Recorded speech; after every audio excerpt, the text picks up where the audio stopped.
में अरावली पर्वतमाला के मुद्दे को लेकर के प्रेस वार्ता की जा रही है। टीकाराम जूली और पीसीसी चीफ डोटासरा प्रेस वार्ता कर रहे हैं। हमारे नेता प्रतिपक्ष टीकाराम जूली साहब भी आपसे इस अरावली के मामले में रूबरू होंगे। हम प्रदेश कांग्रेस कमेटी की तरफ से अपनी बात कहेंगे। आपके सवालों का जवाब भी यथासंभव हम लोग देंगे।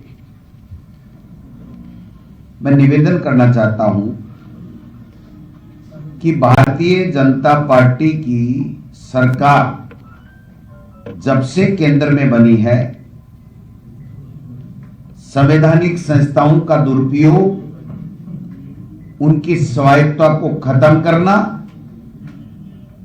और केवल जो माफिया हैं उनके हित के लिए कार्य करना, ये इनकी नीति रही है। और मैं जो खुलासा करूंगा आपको, मैं समझता हूं कि समझाने में मैं कामयाब रहूंगा कि किस तरीके से संगठित गिरोह के रूप में इस देश की खनिज संपदा को लूटने के लिए काम कर रहे हैं। जो नया ताजा मामला आया है कि अरावली को ही लूटने का षड्यंत्र इन्होंने पूरा कर लिया है। जो सुप्रीम कोर्ट में रिपोर्ट इन्होंने केंद्र सरकार के दबाव से दिलवाई है, उसके बाद में यह स्पष्ट हो गया है कि खनन माफियाओं के लिए उन्होंने 90% हमारी अरावली, जो हमारी जीवन रेखा है, हमारे लिए पर्यावरण हो, चाहे धूल भरी आंधियों से हमें बचाने की बात हो, चाहे हमारे लोगों के लिए आस्था का केंद्र हो, चाहे हमारे किसानों की पशुधन की आजीविका के रूप में वो लोग बाग इसका काम लेते हों, उनके सबके ऊपर कैंची चलाने का, हथौड़ा चलाने का काम किया है। अब इसके बाद में जो सुप्रीम कोर्ट का फैसला आया 20/11/25 का, उसके बाद में 90% अरावली समाप्त हो जाएगी, यानी खनन माफियाओं के हवाले कर दी जाएगी।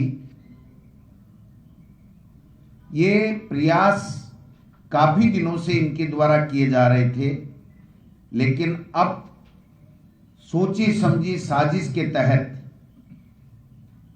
केंद्र में राजस्थान से, अलवर से जीते हुए माननीय सांसद भूपेंद्र यादव जी को मंत्री बनाना, वहीं से अलवर से ही संजय जी को उनका मंत्री बनाना और एक पर्ची से अनुभवहीन व्यक्ति को सत्ता सौंपना, जिससे वो अपने विवेक का इस्तेमाल नहीं कर सके और राजस्थान के साथ में न्याय नहीं कर सके। जो केंद्र करे, जो मनमानी करे, उस मनमानी में हंसकर के सहयोग करे, इस तरीके की व्यवस्था यहां पर राजस्थान में कर दी गई। मुझे बड़ी तकलीफ हो रही है कि आज राजस्थान में माइनिंग मिनिस्टर, शायद मुख्यमंत्री जी हैं, गृह मंत्री शायद मुख्यमंत्री जी हैं, और वन पर्यावरण मंत्री केंद्र के राजस्थान से हैं। तो इन्होंने मिलकर के एक षड्यंत्र किया और इस पूरी की पूरी अरावली को, जो हमारी आस्था, हमारी जीवन रेखा, उसको खत्म करने की दिशा में ये लोग बाग आगे बढ़ रहे हैं। इनका ये कहना है कि 0.191 में ही खनन होगा, लेकिन ये भूल रहे हैं कि 68,000 एकड़ विशाल क्षेत्र खनन माफियाओं के हवाले करने की इन्होंने तैयारी कर ली है। जो जवाब आ रहा है वो खनिज मंत्री का नहीं आ रहा है, जवाब आ रहा है अरुण चतुर्वेदी जी, राजेंद्र जी राठौड़। अरुण चतुर्वेदी जी राजस्थान वित्त आयोग के अध्यक्ष हैं। ये स्वायत्त शासित संस्था है, इसमें राजनीति का हस्तक्षेप न कभी रहा है, न कभी रह सकता, न हो सकता। एक राजनीतिक पार्टी के प्रवक्ता के रूप में जब से ये बने हैं तब से अनर्गल बयानबाजी करते हैं। मैं कॉन्स्टिट्यूशन की बात करूं तो स्पष्ट रूप से लिखा हुआ है 2431 में कि ये स्वायत्त शासित संवैधानिक संस्था है। इसका अध्यक्ष पंचायती राज और नगर निकाय के लिए वित्तीय व्यवस्था की सिफारिश राज्य सरकार को करता है।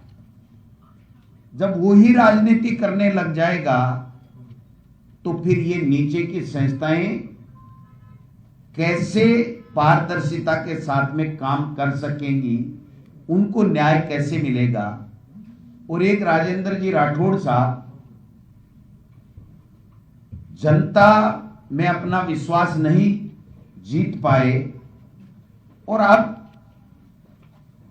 प्रवक्ता के रूप में भारतीय जनता पार्टी की सरकार की गैर कानूनी जन विरोधी नीति, योजना और कार्यों को जस्टिफाइड करके अपनी समय व्यतीत कर रहे हैं। माननीय मुख्यमंत्री जी को बताना चाहिए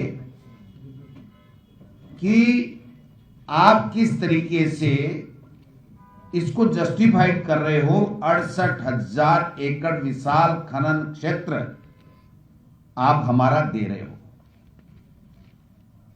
संकल्प पत्र में इन्होंने कहा था कि केंद्र के साथ मिलकर अरावली को सुरक्षित रखने के लिए ग्रीन कॉरिडोर बनाया जाएगा। ये भारतीय जनता पार्टी के 2023 के संकल्प पत्र में था। आज इन्होंने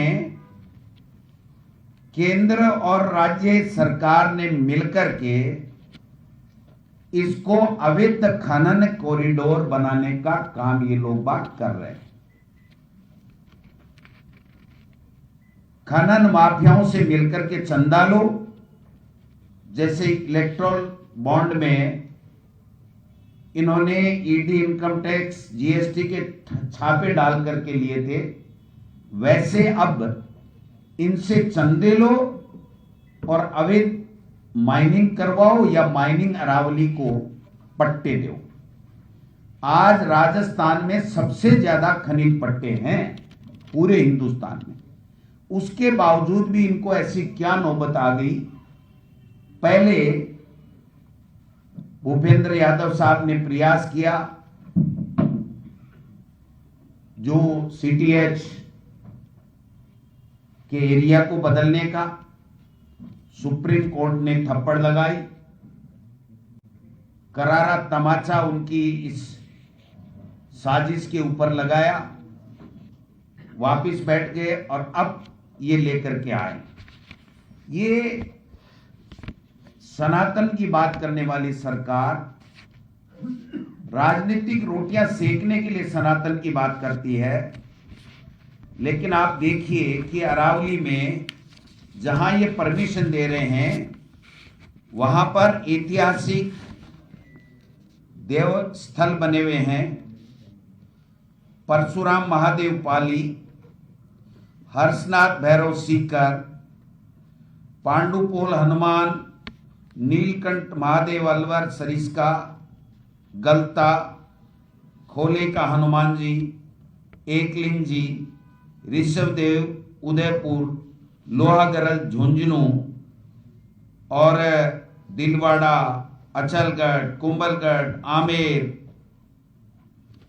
सबका भूगोल मिटाने के ऊपर तुले हुए हैं और सनातन की बात करते हैं। ये सारे मंदिर जो हमारी आस्था का केंद्र है, हमारे लिए वहां पर भगवान विराजते हैं, हम भगवान वहां मान करके उनकी पूजा करते हैं, उनको सबको समाप्त करने की दिशा में केवल पैसा और पैसे से दुरुपयोग करके सरकारें बनाना और बनी हुई सरकारों को गिराना, इसके लिए इनको पैसा चाहिए। मैं समझता हूं कि जो सीसी सेंट्रल इंपावर्ड कमेटी जो इंडिपेंडेंट थी, स्वतंत्र थी, उसको भी इन्होंने नहीं छोड़ा है। इन्होंने भी सरकार की कठपुतली बनाने का काम इन्होंने कर दिया है। आज भी भीलवाड़ा हो, भरतपुर हो, झुंझुनू हो, अलवर हो, माफिया बेखौफ होकर के अवैध खनन कर रहे हैं। सरकार